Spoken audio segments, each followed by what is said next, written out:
اعوذ باللہ من الشیطان الرجیم بسم اللہ الرحمن الرحیم۔ حضرت امام شاہ دینوری رحمۃ اللہ علیہ فرماتے ہیں کہ خدا کا راستہ بہت دور ہے اور صبر کرنا بہت دشوار ہے، یعنی حصول معرفت کی راہیں بہت کٹھن ہیں اور ان راہوں میں تکالیف پر صبر کرنا بھی تھوڑا مشکل ہو جاتا ہے۔ حقیقت ہے، حکما جو ہوتے ہیں فکر اور خاموشی کے ساتھ حکمت کو حاصل کرتے ہیں، اور انبیاء اکرام ارواح کشف و مشاہدے کے عالم میں ہیں، اور صدیقین کی ارواح قربت و اطلاع میں ہیں۔ مطلب یہ ہوا کہ جو حکما ہوتے ہیں، حکیم لوگ ہوتے ہیں، مانے حکمت جاننے والے لوگ ہوتے ہیں، وہ فکر اور خاموشی میں زندگی گزارتے ہیں، اور انبیاء لوگ کشف کے مشاہدے میں رہتے ہیں، اور صدیقین لوگ کہاں رہتے ہیں؟ ان کی جو روحیں ہیں وہ قربت و اطلاع میں رہتی ہے، مطلب ان پر بھی کشف ہوتے رہتے ہیں اور قربت الہی میں رہتے ہیں۔ سب کا اپنا اپنا درجہ ہے، وہ دنیا میں بھی اسی طرح سے جیتے ہیں اور دنیا سے جانے کے بعد بھی ان کو اسی طرح کے عالم میں رکھا جاتا ہے، اسی طرح کے دھام میں ان کو رکھا جاتا ہے۔ صحیح بات، جیسی روح ویسا عالم۔ صفائی قلب کے ساتھ خدا کا پسندیدہ عمل کرنے اور مخلوق سے کنارہ کش رہنے کا نام تصوف ہے، اور تصوف اختیار اور عدم اختیار کے اظہار کا نام ہے۔ اللہ اکبر، اختیار اور عدم اختیار، مانے اختیار بھی کرنا ہے اور نہیں بھی کرنا ہے۔ بولیے تو کتنا ٹیکنیکل بات ہے۔ جہاں پر تمام دھرم مذہب کا پڑھائی ختم ہو جاتا ہے نا، وہاں پر سے تصوف کا شروع ہوتا ہے۔ آپ سوچیں کتنا ہائیر چیز ہے۔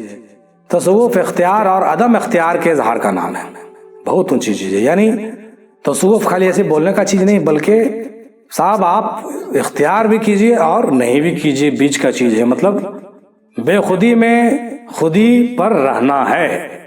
لگو چیزوں کو ترک کر دینے کا نام بھی تصوف ہے۔ لگو چیزوں کو چھوڑ دیجئے، اچھے چیزوں میں لگے رہیے۔ فرماتے ہیں کہ جس شے پر نفس و قلب راغب ہو اس کو ترک کر دینا توکل ہے، اور بھوک کی حالت میں نماز پڑھنا اور جب طاقت نہ رہے تو سو جانا یہی فقر ہے۔ ہاں بھائی، فقیری کا تو یہی طریقہ ہے۔ فقیر لوگ بھوکے نماز پڑھتے ہیں، توکل کے حالت میں رہتے ہیں، اور طاقت بالکل نہ ہو، تھک گیا تو آدمی سو جاتا ہے۔ انتقال کے وقت حضرت امام شاہ دینوری رحمۃ اللہ سے لوگوں نے کہا کہ حضرت لا الہ الا اللہ کہیے، تو آپ نے دیوار کے جانب رخ پھیر کر کہا، میں تو سر تا پا تیرے اندر فنا ہو چکا ہوں، اور کیا تجھ کو دوست رکھنے والوں کا یہی معاوضہ ہے کہ لوگ آ کر کے کہیں کہ کلمہ پڑھو؟ اب سوچئے، جو آدمی زندگی بھر کلمہ طیب میں ڈوبا ہوا ہو، اس کو اگر کوئی آخری وقت میں کہے کہ حضور کلمہ نہ پڑھیے، انتقال کے وقت کلمہ پڑھیے حضور، اندر سے کتنا تکلیف ہوگا اس کو؟ نہیں ہوگا؟ آج بھی ہوتا ہے لوگوں کو۔ اب سوچو یار، جو آدمی بالکل کلمہ طیب میں ڈوبا ہوا ہو، اس سے کوئی کہے کلمہ پڑھیے حضور، کتنا غصہ آتا ہوگا بیچارے۔ اس لیے دیکھیے حضرت امام شاہ دینوری رحمۃ اللہ علیہ منہ پھیر لیے، بولن کی کیا یہی معاوضہ ہے آپ کے محبت زندگی بھر کا کہ لوگ ہم کو تنبیہ کریں آ کر کے؟ تو اس کو بیچارے کو کیا پتا تھا، بتانے والا کو بھی وہ اپنے حساب سے سوچ رہا ہوگا کہ ٹھیک ہے، ہمارے سے یہ آدمی ہے تو ہمارے گھڑی کلمہ پڑھ لیتا تو اچھا تھا۔ حضرت ابو اسحاق ابراہیم شیبانی رحمۃ اللہ علیہ پر غیب سے ندا آئی تھی کہ ظاہر نجاست کو دھونے میں کب تک وقت ضائع کرتے رہو گے، جاؤ طہارت باطنی کی جانب توجہ دے کر قلب کو ما سوا اللہ سے پاک کر ڈالو۔ ابو اسحاق ابراہیم شیبانی پر یہ غیب سے آواز آئی۔ اب سوچئے، جو باتیں ہم آپ کو ابھی کہہ رہے ہیں، یہ سب باتیں بزرگوں کو غیب سے سنایا جاتا تھا، تو کیا بڑی بات ہے یار، آپ غیب ختم ہو گیا، آپ یوٹیوب سے سنو نا یار، کیوں نہیں سنتے ہو؟ کیا ہر زمانے میں غیبے سے آواز آئے گا؟ یوٹیوب سے بھی سن لیں گے تو اس کو غیب ہی سمجھ لیں ہم لوگ کہ بھائی یوٹیوب سے سن رہے ہیں، یا چلو صاحب کسی نے تو یہ کہا، یہ بات ہم کو سننے سے نہ مطلب ہے جی۔ لیکن کچھ لوگوں کو ہوتا ہے کہ نہیں، ہم کو اب غیب سے کوئی بولے گا تبھی ہم سنیں۔ بیٹھے رہیے انتظار میں، سمے کے ساتھ کچھ بدلنا چاہیے کہ نہیں۔ اس ٹائم یوٹیوب نہیں تھا تو غیب سے آتی تھی آواز، اب تو یوٹیوب ہے یار، تو اس کا استعمال کرو نا، اس کو کیوں کہتے ہو کتنا خراب کام ہے۔ وحدانیت کے اخلاص اور عبودیت پر فنا اور بقا کا علم موقوف ہے، اس کے علاوہ ہر شے غلط راستے پر ڈال کر مولد و زندگی بنا دیتی ہے۔ وحدانیت کے اخلاص اور عبودیت پر فنا اور بقا کا علم بہت بڑی بات ہے، اس پر علم موقوف ہے، اس کے علاوہ ہر شے غلط راستے پر ڈال کر ملحد و زندگی بنا دیتی ہے۔ آپ نے فرمایا کہ اپنی ہستی سے آزادی کے لیے خلوص کے ساتھ عبادت الہی کی ضرورت ہے، کیونکہ عبادت میں شبات قدمی ما سوا اللہ سے نجات دے دیتی ہے۔ عبادت پر ثابت قدم رہیے گا تبھی نا۔ صرف زبانی اخلاص کا دعوے دار چونکہ اپنی عبادت میں خلوص پیدا نہیں کر سکتا، اس لیے اللہ تعالیٰ اس کو مصیبت میں مبتلا کر دیتا ہے اور دنیا کی نگاہوں میں رسوا بنا دیتا ہے۔ زبانی اخلاص کا دعویٰ مت کیجیے، عملی جامہ پیش کیجیے۔ اخلاص کا مطلب کیا ہوا؟ اخلاص سمجھتے ہو؟ بنا کسی مفاد کے کام کرنا، بنا کسی مفاد کے عمل کرنا اخلاص کہلاتا ہے۔ لیکن یہ زبانی کہنے سے نہیں چلے گا، یہ آپ کو اپنے عمل سے ظاہر کرنا ہوگا۔ صحبت اولیاء سے کنارہ کشی کرنے والے ایسے جھوٹے دعووں میں مبتلا ہو جاتے ہیں کہ اس کی وجہ سے ذلت و رسوائی کا سامنا ان کو کرنا پڑتا ہے۔ جھوٹا دعویٰ کیجیے گا، صحبت اولیاء سے کنارہ ہو جائیے گا تو آپ کو تو ذلیل ہونا ہی پڑے گا۔ بری باتوں سے کنارہ کشی کے لیے احکام شریعت کی پابندی ضروری ہے۔ جو شخص خدا سے نہیں ڈرتا اور احسان کرنے کے بعد احسان جتلاتا پھرتا ہے وہ نہایت ہی کمینہ انسان ہے۔ حضرت ابو اسحاق ابراہیم شیبانی رحمۃ اللہ علیہ پھر فرماتے ہیں کہ تواضع بزرگی کی ضامن ہے جی، اور قناعت آزادی کی ضامن ہے۔ تواضع سمجھتے ہو؟ کسی کا استقبال کرنا، کسی کو ویلیو دینا، کسی کو اڈیپٹ کرنا، کسی کا ویلکم کرنا تواضع ہوتا ہے۔ یہ بزرگی کی ضامن ہے۔ کوئی آدمی اگر آپ کو تواضع کر رہا ہے، آپ کا استقبال کرتا ہے، آپ کو ویلیو دیتا ہے، آپ کا بڑائی کرتا ہے، تو یہ اس کی بزرگی، اس کا بڑپن ہے۔ لیکن زیادہ تر لوگوں میں تواضع نام کی چیزیں نہیں ہوتی، وہ استقبال کرنا، مہمان نوازی کرنا جانتا ہی نہیں۔ اور قناعت آزادی کی ضامن ہے۔ قناعت جو آدمی کرے گا وہ آزاد رہے گا۔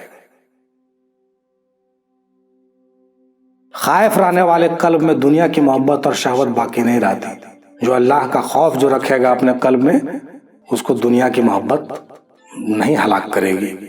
خوف نہیں ہے اسی لیے دنیا کی محبت میں پڑ جاتا ہے۔ توکل خدا اور بندے کے درمیان ایک ایسا راز ہے جس کو کبھی بھی ظاہر نہیں کرنا چاہیے، اس کو چھپانا چاہیے۔ یہ نہیں کہنا چاہیے کہ مجھے توکل ہے، میں توکل کرتا ہوں۔ جو شخص مسجد میں خدا کی یاد زیادہ کرتا ہے، اللہ تعالیٰ اس کے صلے میں روز محضر جنت عطا فرمائے گا، شریعت ہے۔ اور جو شخص صرف خدا کے واسطے مسلمانوں سے ملاقات کرتا ہے، اللہ تعالیٰ اس کو جنت میں اپنے دیدار سے مسرت فرمائے گا۔ دیکھیں دو سٹیٹمنٹ ہے، کتنا اچھا ہے۔ جو شخص مسجد میں خدا کی یاد زیادہ کرتا ہے تو اللہ تعالیٰ اس کو جنت دے گا، ٹھیک ہے۔ لیکن جو شخص مسلمانوں سے صرف خدا کے لیے ملاقات کرتا ہے تو اللہ تعالیٰ اس کو اپنا دیدار عطا کرے گا۔ جنت سے وہ چیز ہے، یہاں پر دیکھیں دو چیز ہے۔ جو خدا کا عبادت مسجد میں کرتا ہے وہ تو جنت کے حص میں کرتا ہوگا، وہ جنت میں جائے گا۔ لیکن جو اللہ کے واسطے لوگوں سے ملتا ہے تو وہ کیا جنت کے لالچ میں ملتا ہوگا؟ جی نہیں، اللہ کے واسطے مل رہا ہے، جنت کے واسطے نہیں، دنیا کے واسطے نہیں، حرص سے نہیں، ہوس سے نہیں، کسی کام سے نہیں۔ تو جو اس کے واسطے کر رہے ہیں تو اس کے لیے اسپیشل آپ کو مل رہا ہے چیزیں۔ اسپیشل پریچھا کا تو اسپیشل رزلٹ نہیں ملے گا، اسپیشل لکھو گے تو اسپیشل نمبر ملے گا نا صاحب۔ کہ ہر لمحہ خدا کو یاد کرتے رہو، اور اگر یہ نہ ہو سکے تو پھر ہر لمحہ موت کو یاد کرو۔ خدا کو یاد نہیں کر سکتے تو موت ہی کو یاد کرو گے، جب موت کو یاد کرو گے تو خدا خود بخود یاد آ جائے گا۔ یہ کون فرمائے؟ یہ حضرت ابو اسحاق رحمۃ اللہ علیہ نے فرمایا۔ اب حضرت ابو بکر سید لانی رحمۃ اللہ علیہ کا کچھ قول دیکھتے چلو آخر میں، کہ انسان کے لیے خدا کی صحبت اختیار کرنا بہت ضروری ہے، اور اگر یہ ممکن نہ ہو تو ایسے لوگوں کی صحبت کو اختیار کر لو جو کہ خدا کے دوست ہوں، اور اس کو اللہ تک پہنچا کر دونوں عالم کی مرادیں اس کو پوری کروا سکے۔ اللہ کی صحبت نہیں کر سکتے تو اللہ والوں کی صحبت کیجیے۔ حضرت ابو بکر سید لانی یہ بھی فرماتے ہیں کہ جو علوم خدا سے جدا کر دیں اس علم کے جانب کبھی توجہ نہ کرنی چاہیے۔ ویسا پڑھائی مت پڑھیے جو آپ کو اللہ سے دور کر دے، ویسا پڑھائی مت پڑھیے، ویسا پڑھائی پڑھیے جو آپ کو اللہ سے قریب کرے۔ جیسے کہنے کا مطلب کیا ہوا کہ اگر آپ فزکس کیمسٹری بایولوجی میں اگر آپ پڑھائی کرتے ہیں، آنرس کرتے ہیں، پی ایچ ڈی کرتے ہیں، ایم اے کرتے ہیں، تو آپ کہاں جا رہے ہیں؟ ایسا تھوڑی کہ آپ ریسرچ کر کے خدا کی تلاش کیجیے گا۔ ویسے بہت کم ہی لوگ ہوتے ہیں کہ ریسرچ کر کے بھی اللہ کو تلاش کر لیتے ہیں۔ کچھ لوگ ایسے ہوئے ہیں کہ جیسے ایک کتاب ہم نے پڑھا تھا، 2 قرآن 2 اسلام، اس کے ایک رائٹر تھے، بہت اچھا رائٹر، ابھی بھی شائع ہے وہ کتاب۔ انہوں نے قرآن کو سائنسی اعتبار سے دیکھا، اور قرآن کو دیکھا بھی، ریسرچ بھی کیا، اور کتاب بھی لکھا، اور اس میں دیکھا کہ سائنسی اعتبار سے جتنی چیزیں ہیں وہ سب جو ہے اللہ کے وجود کا اقرار کرتی۔ وہ الگ بات ہو گیا. اگر آپ دنیاوی علم حاصل کرتے ہیں اور ٹارگیٹ دین ہے تو ٹھیک ہے، اچھی بات ہے، لیکن اگر ویسا پڑھائی پڑھ رہے ہیں جو آپ کو خدا سے دور کر رہا ہے تو آپ غلط کر رہے ہیں، غلط جگہ جا رہے ہیں.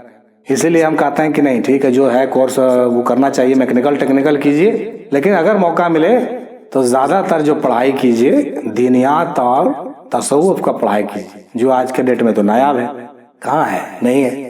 قرآن کا علم آپ کو مدرسے میں پڑھایا جائے گا، وہ بھی شریعت کا علم آپ کو سکھایا جائے گا، قرآن حدیث، اس کے بعد آپ کو چھوڑ دیا جائے گا، تصوف وہاں ہی نہیں. تصوف کا علم سیکھنے کے لیے آپ کو خانقاہ جانا پڑے گا، جو آج کے ڈیٹ میں وہ بھی نایاب ہو گیا ہے. اور ہم نے جو سوچا تھا، ہمارے جیسا آدمی اگر کوئی ایسا سوچتا ہوگا کہ بھائی خانقاہوں میں ایک ٹرسٹ کی جو ہے بنیاد رکھے اور تصوف کا علم کو لوگوں تک پہنچائے، تو کچھ لوگ ایسے بھی کھڑے ہو جاتے ہیں جو اس سپنے کو چکنا چور بھی کر دیتے ہیں. تو ہر جگہ دشمن لوگ پڑے ہوئے ہیں تو وہ نہیں چاہتے ہیں ایسا کرنا، تو اپنی جگہ. تو کہنے کا مطلب کہ اگر آپ مدرسے میں رہیں گے، شریعت کا علم حاصل کریں گے، خانقاہ جائیں گے تو آپ کو طریقت و تصوف کی علم حاصل ہوگی، ہے نا بھائی. آپ یونیورسٹی میں جائیے گا تو آپ کو بھی دنیات آپ حاصل کر سکتے ہیں، لیکن دنیات کا جو ہے وہ مغز تو آپ حاصل کر نہیں سکتے ہیں. جیسے ابھی آپ مان لیا BA میں کیجیے گا اسلامک اسٹڈی میں کسی یونیورسٹی سے، تو آپ کو کیا ملے گا؟ اسلامک اسٹڈی جو ہے وہ باہری چیزوں سے لیپ جتنی چیزیں ہیں وہ سب آپ کو پڑھا دی جائیں گی. اسلامک اسٹڈی اسلام کو اسٹڈی کرنا ہے، تصوف کی اسٹڈی کرنے کا ابھی تک کوئی کورس ہی نہیں بنا ہے. تو کچھ ایسا انتظام ہونا چاہیے، یہ ہم لوگوں کو کرنا چاہیے کہ تصوف کے علم کا جو ہے ہم لوگ ڈیولپمنٹ کرتے ہیں. ہمارا یہ سوچنا تھا، اور اسی لیے ہم نے جو ہے مرکز افضلیہ ایجوکیشن ٹرسٹ کا بنیاد رکھا ہے، اور آگے چل کر کے موقع ملے گا تو اس کو ہم ڈیولپ کریں گے. ہم دیکھ رہے تھے کہ اس چیز کی کمی ہے، ابھی ہونی چاہیے. بہت مدرسہ، بہت خانقاہ تعمیر ہوا، بہت ساری چیزیں ہوئی، لیکن تصوف کا علم کو آگے بڑھانے والی کچھ سنستھائیں کو سامنے آنا چاہیے، جو علم معرفت، علم تصوف، اولیاء اکرام کے مغز والی باتیں، اسلام کی اصل چیزیں جو ہے، جو مکھن کہا گیا اس کو. تصوف کیا ہے؟ اسلام کے دودھ کا مکھن ہے، چھالی ہے. تو اس چھالی پر بھی لوگوں کا نظر پڑنا چاہیے. ہمارا یہ خواب ہے کہ کچھ ایسی آرگنائزیشن بنے دنیا میں جو اس پر کام کرے اور لوگوں تک یہ خدمات انجام دے، لوگوں کو اس طرف راغب کرے، جو صحیح معنوں میں دین کی طرف لوگوں کو لا سکے. شریعت کا علم بھی ضروری ہے، لیکن طریقت و معرفت اور تصوف کا علم اگر پھیلتا ہے تو اس میں کیا گناہ ہے بھائی؟ کیا برائی ہے اس میں؟ ہم کو یہ سمجھ میں آج تک نہیں آیا. حضرت ابوبکر سید لانی رحمۃ اللہ علیہ فرماتے ہیں کہ جو علوم خدا سے جدا کر دیں وہ اس علم کے جانب کبھی توجہ نہیں کرنا چاہیے. تو وہ علم حاصل کیجئے جو آپ کو خدا کی طرف لے جائے. وہ علم کون سا ہے جی؟ وہ علم دینیات ہے، وہ علم تصوف ہے، وہ علم طریقت ہے، قرآن حدیث شریعت طریقت معرفت حقیقت کا علم ہے. اسلامک اسٹڈی کیجئے، یعنی بہت ساری چیز جو آپ کو لگے کہ آپ کو اللہ کے قریب لے جانے والے علوم ہیں وہ کیجئے. اور یونیورسٹی بھی اگر اس پر کام کرے تو کتنا اچھا ہو، لیکن اب اس پر دھیرے دھیرے لوگوں کا دھیان جانے لگا. سب سے بہتر وہ بندہ ہے جو دوسروں کو اپنے سے افضل تصور کرے، دوسروں کو اپنے سے افضل تصور کرے. یہ نہیں سمجھیے کہ ہم اس سے اعلیٰ ہیں، بلکہ یہ سمجھیے کہ وہ ہم سے اعلیٰ ہے. ہر بندے کے لیے یہ ضروری ہے کہ اپنی تمام حرکات و سکنات کو اللہ تعالیٰ کے لیے وقف کر دے، اور شدید ضرورت کے بغیر اپنی حرکات و سکنات کو کبھی دنیا کے لیے استعمال نہ کرے، اور ہمیشہ اپنی زبان کو لغو باتوں سے محفوظ رکھے. آپ نے یہ بھی فرمایا کہ مرید کی زندگی فنائے نفس اور حیات قلب پر مضمر ہے، اسی لیے اس کا نام نے حیات قلب رکھا ہے. اس رسالہ کا نام حیات قلب رکھا ہے. مرید کی زندگی کیا ہے؟ فنائے نفس اور حیات قلب میں مضمر ہے. مطلب نفس کو فنا کیجیے اور قلب کو زندگی عطا کیجیے، کیونکہ قلب کی زندگی نفس کی موت بن جاتی ہے. قلب جب زندہ ہوگا تو نفس مرے گا، لیکن جب نفس موٹا ہوگا تو قلب مردہ ہوگا. اور آنت خداوندی کے بغیر انسان کو نفس امارہ سے کبھی رہائی حاصل نہیں ہو سکتی. اللہ کا فیض و کرم بھی بہت ضروری ہے، اور بزرگان دین کی نگہبانی ہونی چاہیے. نفس ہی اللہ اور بندے کے درمیان سے سب سے بڑا حجاب ہے، اور جب تک نفس مردہ نہیں ہو جاتا اس وقت تک خدا کی حقیقت معلوم نہیں ہو سکتی. اس لیے ہم بھی کہتے ہیں کہ سب سے پہلے نفس پر کام ہونا چاہیے، نفس کے بارے میں لوگوں میں سمجھ پیدا ہونی چاہیے. اس لیے اس دن ہم نے ذکر کیا تھا نفس کے تمام اقسام کے بارے میں. کسی نے 4 اقسام نفس کا بتایا، کسی نے 7 بتایا، کسی نے 8 بتایا. چاہے اقسام جتنے بھی ہوں، لیکن نفس تو نفس ہے. اس نفس کو پہچاننا چاہیے. جب تک آپ نفس کو نہیں پہچانیے گا اس راستے میں ایک قدم آگے نہیں بڑھیے گا. کوئی کتنا بھی آپ کو کہہ دے